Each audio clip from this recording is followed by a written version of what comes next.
আজ সাত সকালে বিধ্বংসী আগুনের জেরে 20টি দিনমজুরের পরিবারের বাড়িঘর সহ সমস্ত কিছু পুড়ে ছাই হয়ে গেল। ঘটনাটি ঘটেছে হরিশ্চন্দ্রপুর থানা এলাকার ভালুকা অঞ্চলের হাতিছাপার মামুমোড় এলাকায়। ঘটনার জেরে বাড়িঘর, আসবাবপত্র থেকে শুরু করে সোনা দানা এমনকি নগদ টাকা পয়সা সব আগুনে পুড়ে ছাই হয়ে গিয়েছে ওই 20টি দিনমজুরের পরিবার নিয়ে এখন তারা নদী বাঁধের উপর আশ্রয় নিয়েছে। ঘটনার খবর পেয়ে এলাকায় পৌঁছেছে এলাকার জনপ্রতিনিধি এবং প্রশাসনিক প্রতিনিধিরা। স্থানীয় সূত্রে জানা গিয়েছে আজ সকাল 7টা নাগাদ এলাকার একটি বাড়ির রান্নাঘর থেকে আগুন ছড়িয়ে পড়ে। নদী থেকে আসা বাতাসের জেরে নিমেষের মধ্যে সেই আগুন ছড়িয়ে পড়ে। সেই আগুনের প্রকোপে ওই এলাকার আরো 20টি বাড়ি সম্পূর্ণ পুড়ে ছাই হয়ে যায়।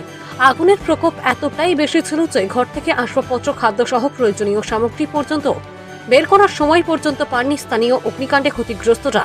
এমনকি আগুন দেখে স্থানীয় বাসিন্দারা ছুটে এলো, তারাও আগুন নেভাতে ব্যর্থ হন। খবর দেওয়া হয় দমকল। দেরিতে হলেও দমকল সেখানে পৌঁছে প্রায় 2 ঘন্টার প্রচেষ্টায় আগুন নিয়ন্ত্রণে আনে। ততক্ষণে এলাকার প্রায় অধিকাংশ বাড়ি পুড়ে ছাই হয়ে গিয়েছে। জানা গিয়েছে ওই গ্রামটি পরিযায়ী শ্রমিকের গ্রাম।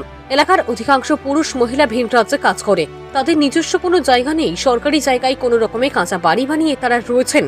এই অগ্নিকাণ্ডের জেরে আনুমানিক 20 থেকে 25 লক্ষ টাকার ক্ষতি হয়েছে বলে জানা গিয়েছে।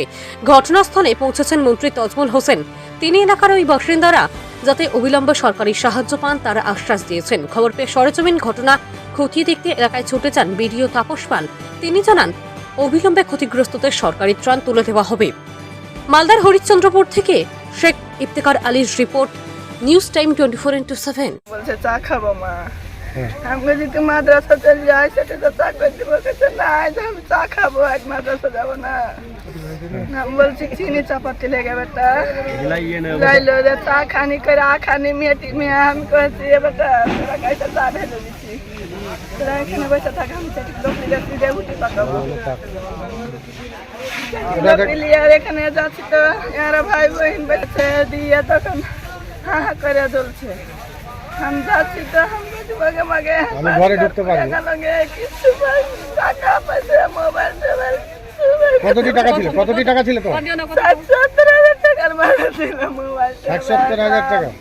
কটা বাড়ি পড়েছে টোটাল কটা বাড়ি পড়লো? এখন প্রশাসনের কাছে কি দাবি চাইছেন আপনারা? আমার কাছে কিচ্ছু নাই, আমি নিতান্ত গরিব। সরকারের কাছে কি দাবি চাইছেন? আমি সরকারের কাছে সাহায্য চাচ্ছি। আপনার নাম? আমার নাম মঞ্জুরা খাতুন, বাড়ি? হাতিচাপা। ও রান্না করতে গিয়ে রান্নাঘরে আগুন লেগে গেছে। কেমন ক্ষয়ক্ষতি হয়েছে? ক্ষয়ক্ষতি বিশাল, একদম সেই 12-13টা বাড়ি একদম পুরো ছারখার হয়ে গেছে এবং একদম নিশ্চয় কিছুই নেই। এমনকি একটা তিরপাল যেতে সেরকম কিছু ব্যাপার নেই, যত ডকুমেন্টস ছিল সব কিছু পুরো ছারখার হয়ে গেছে। কত লক্ষ টাকার ক্ষয়ক্ষতি হতে পারে? প্রায় আনুমানিক 20 লক্ষের উপরে হবে। এখন আপনারা কি চাইছেন? আমরা চাইছি প্রশাসন সাহায্য করবে এবং ওদের একটা পুনরায় ঘর নতুন করে বানিয়ে দেওয়ার ব্যবস্থা করবে এবং ওদের যে ক্ষয়ক্ষতি হয়েছে জায়গা দিয়ে। এরা কোথায় কাজ করতো? এরা সব বাইরে কাজ করে, পরিযায়ী শ্রমিক, দিল্লি ভিন রাজ্যে কাজ করে। আপনার নাম? আমার নাম খালিদুর রহমান, বাড়ি? হাতিছাপা।